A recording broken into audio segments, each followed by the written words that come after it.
Oh, howdy all, grab yourself a beer, it's time for some part of Exile discussion. Today, I wanted to talk about the Echoes of the Atlas content. The content that was released about 4 months ago that was the major expansion coming into 2021. And it was the content that brought about the Atlas passive trees, that brought about the Maven, that brought about the 10-way boss fights, and the various special endgame challenges in the Uncharted Realms, like the 4-way Breachlord fight, as well as a whole overhaul of how things like master missions worked and the like, so that they are now quite closely tied to the Atlas of Worlds. And there's a number of opinions going around about this change. One of the common opinions a lot of people have is that it takes too long to get everything set up now. I actually disagree with that. I think that what's happening at the moment is that you can quite quickly get your Atlas into a very functional starting spot, and then after that you have options to invest heavily in it, or you can just ignore those options and just get the basics done, in which case you can get to 32 watchstones faster in the current system than you could a year ago. So a year ago in the Conquerors of the Atlas expansion, in order to get 32 watchstones socketed and get to Awakening level 8, you needed to complete all four Conqueror encounters in each of the 8 octants of the Atlas. Whereas now what you can do, you're no longer limited to 4 watchstones that you can farm up in one particular region. You can now farm up 4 classic watchstones. They're 4 of the ones that can go into any region of the Atlas, as well as an additional 4 that are locked to a specific region. So you'll see here this Thorough Platinum Lyra Arthane watchstone. Now I picked this one up in trade, so let's actually use something I've looted myself instead as an alternative. A much weaker watchstone here that we've got this Chromium Lexajoris watchstone here. Now this is nothing special, but this dropped for me and then I just rolled it to have something sort of okay on it. But this was one that dropped for me because I did a 10-way boss fight in Lexajoris. And every time you do a 10-way boss fight, you'll pick up a watchstone for that particular region. So what this means is that if you have a couple of regions that you really don't like, so let's say that New Vestia, let's say that you didn't like any of the maps in New Vestia, this league, you were just really uninterested in running there, you could completely skip that region. Then let's say you really liked Veldo's Rest, you could run maps in Veldo's Rest, pick up the classic watchstones first, then pick up the tradable watchstones that drop from Maven content, and then move over all of your Veldo's Rest classic watchstones into New Vestia. And then you've got New Vestia set up completely, or almost completely, without having to run any maps there. So in that sense, you can actually get to the point where your Atlas is feeling really functional quite a lot quicker than you could in 3.9. That's been my experience anyway. If you're finding that it's taking you longer, I'd be interested in knowing why. I am planning to revise my Atlas guide, but I wanted to put a lot of thought into that one because it's one of those videos that a lot of people tend to ask a lot of questions about, so I wanted to get it right. So then beyond that, you can then pick up the first 4 points in a region really quickly, and that's enough to make that region have its unique identity. Then picking up the remaining 6 is going to take you a little bit longer, but that's not essential to get started. So that's my current feelings as far as getting set up at the start of the league goes. Getting to the point that your Atlas is functional is quicker than it was in 3.9. Getting to the spot where it's absolutely perfect is much longer than it was in 3.9. Now, the second thing that needs to be said, so spoiler warning for anyone that didn't know, there is a hidden region, the Uncharted Realms. Most people's first experience with the Uncharted Realms is the first time that they fight a Breachlord. And when you kill that Breachlord, there's a reasonable chance, I think it's about 25%, that the Breachlord will drop an invitation that doesn't seem to fit anything on the Atlas. And when you have a look at it, you find out that it's for the Uncharted Realms. You then need to kill Tull, Esh, Zoth, and Ulnatol, and then fight them all again at once. Now, most people at their first attempt at the Breachstone invitation, it's way too hard for them. They get crushed because for some reason, the first one that you're going to get access to in the Uncharted Realms is also arguably the second hardest encounter in it. But that's a topic for another video. You may also encounter the Shaper Guardians first, and then the Uncharted Realms affects all maps on the Atlas mostly, and generally speaking is really, really, really strong. So that's hidden away, and unfortunately a lot of people don't know it's there until they've been playing around for a little while. Now I really like this system in general. I like the way that it provides, firstly it provides an incentive to run maps that you might not otherwise have run. So for instance, I wanted to do a big experiment with abysses this league, and I was having a look around at what region was best for abysses, and it turns out there's two that have synergies with them. I think one of them is Turns End, and the other one is New Vestia, and for the specific project that I had in mind, New Vestia was better. And so I wound up running a whole bunch of maps in New Vestia, despite the fact that New Vestia is not really an Atlas region that has all that much in the way of maps that I would typically choose to run in normal circumstances. Like there's a couple of okay ones. I actually quite like Foundry, which is an unpopular opinion. But then, there's things like Siege, which is reasonably popular. But none of these are in my top 10 maps on the entire Atlas. But there was an incentive to run them, and the region has enough identity that I felt like, yeah, I want to do that. I want to run that experiment, see how it goes. And then the next experiment that I plan to run may well be somewhere completely different on the Atlas. So earlier in the league, I ran an experiment in Lyra Arthane with the inside job node. All sorts of things like that. There's all sorts of different places that you can go and encounter different parts of the game by going to different regions. One really popular strategy this league is running maps in Haylock Hamlet in order to take advantage of the incredibly powerful ritual nodes that are there. So there's lots and lots of different options available to you, and that sense of agency is really good.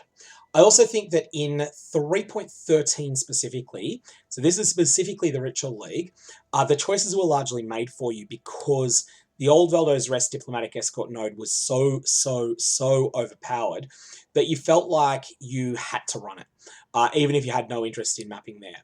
Whereas now things are a bit more balanced. There are still some nodes that are better than others, but they're not so much better that you feel like you're playing the game wrong if you're not taking them. So with that in mind, I think there's a couple of things missing though, and that's what I really wanted to go through in this video, my suggestions for improving this system. My overarching goal here is not to power up any of the existing powerful farming strategies. So for instance, because rituals are so strong, that's not rituals, where's the ritual altars here, paid in blood. Because the ritual nodes in Haylock Hamlet are so strong, I'm not going to suggest anything to make them better. Instead, I'm going to suggest things that would improve some of the farming strategies that just aren't used, like that people have maybe tried and have decided, yeah, that's not worth it. And look for existing content that's not being run much because alternative content is just better from a loot perspective and the like, and come up with a couple of suggestions that I think could make things better. Secondly, these focus quite a bit on the Uncharted Realms. Uncharted Realms already has one of the busiest trees, but because of that, it has the highest opportunity cost for any new points that are added to it, which means that there's a potential for them to be better than they can be anywhere else. So for instance, if you were to take another couple of points in Uncharted Realms, so my next 4 will probably be to take Atlas Awakened in Uncharted Realms. So that'll be when I finish it there. I will then have to unspec Atlas Awakened completely, including Adept Tracker, if I wanted to take the 4 of the points that I'm going to suggest be added to the game. And that's a real cost. Like losing out on the +1 to Awakening level, that's pretty considerable. That's 0.5%, or that's 1% combined for Shaper and Elder Guardian maps to drop. It's a slim chance for various other uniques that are relevant to drop, map currency and the like. And also it's a significant decrease to the chance of getting Maven Orbs or Awakener Orbs. So there's a real cost to it. That said, I think that there is the potential for some pretty interesting things to be added to the game that would compete with some of the existing Uncharted Realms nodes. So first thing I've noticed is that no one really seems to farm the 10-way boss fights. The 10-way boss fights are seen sort of as a way to level up your Atlas, maybe to get a couple of Titanium watchstones early in the league, and then basically they're not really done much at all. And so this is because I think that the 10-way fight rewards don't scale up with investment, whereas the various other mapping alternatives that you have for spending your time on will they will scale up with investment. So you can hit a point pretty quickly where you can run a 10-way Maven fight and expect to maybe come out with, say, 60, 65 chaos in loot, or alternately, you could invest heavily into a map, running with great sextants, great scarabs and the like, spend an exalt on that map, and come out with 3 exalts on average. If these things take the same time or if they involve the same risk, then obviously the better choice is going to be to run the high investment map. And that's because, as I say, there's no way to scale up the 10-way fights beyond a certain point. Essentially, players outgrow them. And I want to suggest some things that could change that. The main Maven Arena rewards are Maven's Writs and craftable watchstones, and people that want those farm Elder Guardians and Shaper Guardians instead, because they just flat out give more of them, and they also give more other good items like fragments for Uber Elder, Watcher's Eyes, things like that. Also, on a totally unrelated seeming note, but I am going to relate them later, Heist is extremely polarizing content and has a lot of exclusive rewards. Now, even as someone that likes Heist a lot, I'd rather give alternatives to it to people who don't like it, alternate sources of some of those rewards, whilst leaving Heist being the best place to get them, so that people that don't like it don't feel compelled to do it.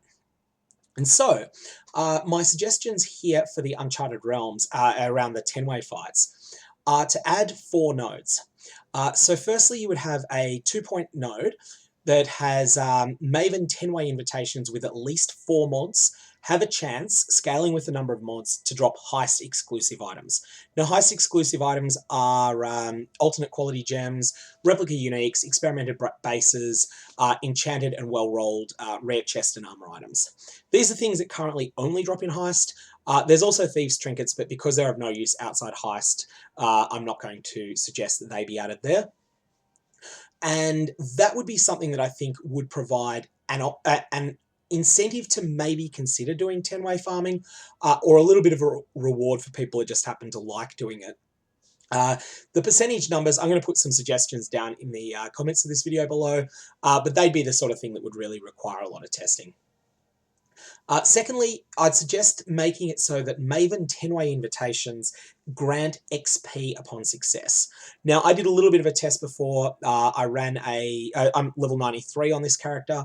I ran a 10-way fight and died during it, so I was absolutely at 0. So I got a sense as to how much XP I was going to get from the encounter. Turned out it was only 350,000. That's 0.175% of what's needed to go from level 93 to 94. So that is 1/60th of 1 death. For comparison, the amount of XP that you get from running 1 Abyss over in New Vestia, so that is not there, that is with the Abyssal Army node, which causes Abysses in area to spawn 100% increased monsters and have 50% increased XP.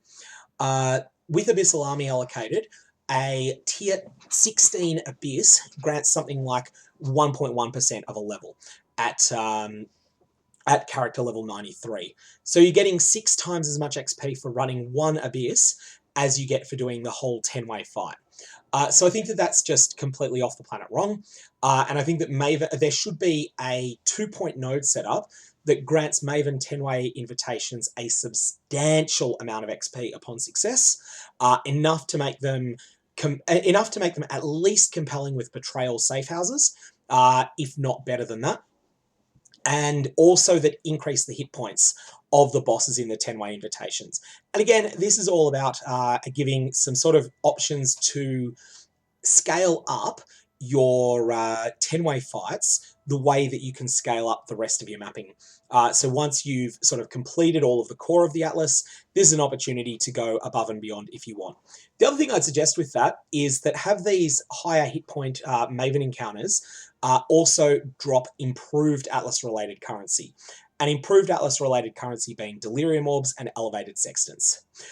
Those are 2 of the forms of endgame mapping currency that I think it would be good to have more sources of, rather than less. I don't think it would take away from the actual Maven fight because, well, people are still going to want to fight the Maven anyway because the Maven drops a Maven Orb. That is the main piece of loot from that fight. So, the next suggestion that I've got comes down to the Sirus influenced mobs. Now, I think these don't serve much of a purpose at the moment. I know what they were trying to do with them, put in this sort of indicator to new players that have just got their 16th watchstone. Hey, you've been fighting these 4 bosses, but now here's the big bad, and he's just going to come and he's going to slap you into smithereens. However, I think at the moment the Sirus influence mobs are super lethal, they don't seem to be reliably spawnable, and they're unrewarding given the extreme danger that they pose. They also seem to appear more when you don't yet have Awakening level 8, which I find is really counterintuitive. A fight that's as dangerous as this should be something that you can opt into when you feel strong enough to beat it, not something that just comes up and slaps you silly on the very first tier 15 map that you run in a league. I do think, though, that these Sirus influence mobs, if they're done well, could have a good spot in the Uncharted Realms where they become opt-in, rather than something that's just going to come and slap you when you're not ready for them yet. So suggesting a 2-point node here. Firstly, a minor node. Conqueror-occupied maps have a 25% chance to have all rare monsters be dominated by Sirus. This would mostly be a drawback, but it then synergizes with the major. The major Conqueror influence maps, so you've got the occupied ones already, but this is the influenced ones as well, have a 25% chance to have all rare monsters be dominated by Sirus, and monsters dominated by Sirus have a chance to drop double influenced rare items, about at the rate of 1 per Alkengo map, more with juicing, and potentially also a very, very tiny chance to drop some of the Sirus exclusive loot, like Awaken support gems. And these would have to be rare enough that, you know, like that you wouldn't expect it to happen to you, but if you're in a guild, someone in your guild's going to get one. And so that'd be the sort of thing that I think could be a way of incentivizing those monsters. Possibly still have them show up the first time that you reach tier 4 just for storyline reasons, but maybe have them be a lot weaker until you've spec'd into the Uncharted Realms points. So next up, I noticed that there's nothing Vaal related on the Atlas. Now, the Atlas does interact with Ray class history. You can see that there's things related to Legion over the place, which is all about Ray class history, so there's no law reason preventing this. I had a couple of little suggestions, but here I think Lex Proxima is the place for this, Lex Proxima being the home of Vaal Temple. So, I wanted to suggest 2 minor nodes here.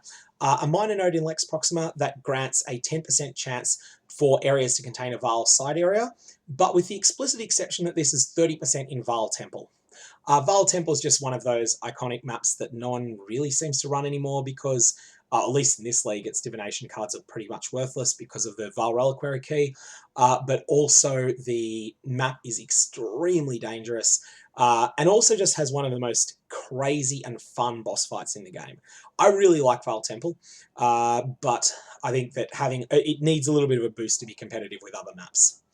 And then as a major node, Vaal side areas have 8 mods, so that means that there'll be more pack size and also more danger there, and that they're packed with extra monsters. So just use the words "packed with extra monsters" and just play around with it. Find out what feels right, what feels like an appropriate amount of monsters in there. One thing of note is that Vaal side areas have some very, very tanky monsters, so it's not like players can trivialize this just by using various proliferation chains on a character that's not super strong. You need to be super strong in order to be able to just waltz straight through a Vaal side area, killing everything with one skill. The other thing I'd add is that Vaal side areas with monster level 84 plus, so that's ones that are found in tier 16 and higher maps, could also drop mortal fragments. Also thought there could be something in Uncharted Realms that's Vaal themed, and my suggestion here is a minor node that gives Atsuri the text she always drops a mortal fragment, and then a major node that raises the level of the Apex of Sacrifice, so that's the basic Atsuri fight, to level 77, and the Alluring Abyss to 84. So that makes, obviously, the Alluring Abyss a terrifyingly more difficult fight. Grant Atsuri in those zones 500% more hit points and onslaught. Again, all about making it a lot harder. And then for rewards, grant Atsuri the ability to drop 2 implicit corrupted rare unique items. That's on top of her normal drop pool, and to drop corrupt rare maps with delirium layers. So it gives a little bit less agency than just dropping delirium orbs, but it'd be a way to, reward people. Like, you're gonna feel pretty good if you get a really difficult fight against Uber-3, and then she drops an 80% delirious high tier map, then you're gonna feel like that was definitely worth your while. So that was something that I thought could be interesting there. And lastly, I had one suggestion that's really just about reducing wrist strain from clicking, and this would be an Uncharted Realms node. Now, I would take this in a heartbeat. I would take this for 4 points in the Uncharted Realms. That just makes splinters a 5% chance to be multiplied by 20, and a 95% chance to not drop. So if you're running as off breach, instead of getting 13 splinters drop on the ground, you get 13 chances for a stack of 20 splinters to drop. No change in the actual expected number. It's just going to be 5% for each of them to turn into a stack of 20. So, sometimes you'll run a breach and you'll get nothing. Then another time you'll run a breach and you'll get 60 splinters. But on average, you'll average the same number of splinters as someone that doesn't take this node. The whole purpose here is player agency. If you're the sort of person that likes absolutely deterministic ways to get to endgame bosses, then you wouldn't take this node. You would stay with the current system and you'd click every single splinter individually. And if you're someone like me that can't stand doing that and playing 52 pickup in the game, then you would take desplinterize and pick them up 1/20th as often, but in stacks of 20. For larger stacks, it would just round it randomly. So if you were to get, if a monster was going to drop, or a monster or an event was going to drop 47 delirium splinters, so that'd be perhaps the closing of the delirium mirror in a map, it would drop 40 or 60 with a 35% chance to round up to 60 and a 65% chance to round down to 40. And that 35/65 divide will be because 7 out of 20 of the way along to getting your next set of splinters. Anyway, so that's my thoughts. That's both my thoughts on the current state of the Atlas and also my suggestions for improving it. Obviously, people are going to have other ideas. Some of you probably undoubtedly thought of better ideas than I have. Others of you are probably thinking some of these are broken or would be so weak as to that no one would ever consider taking them. So if you've got any comments or questions, definitely fire away below. Otherwise, may your Vaal orbs have interesting results.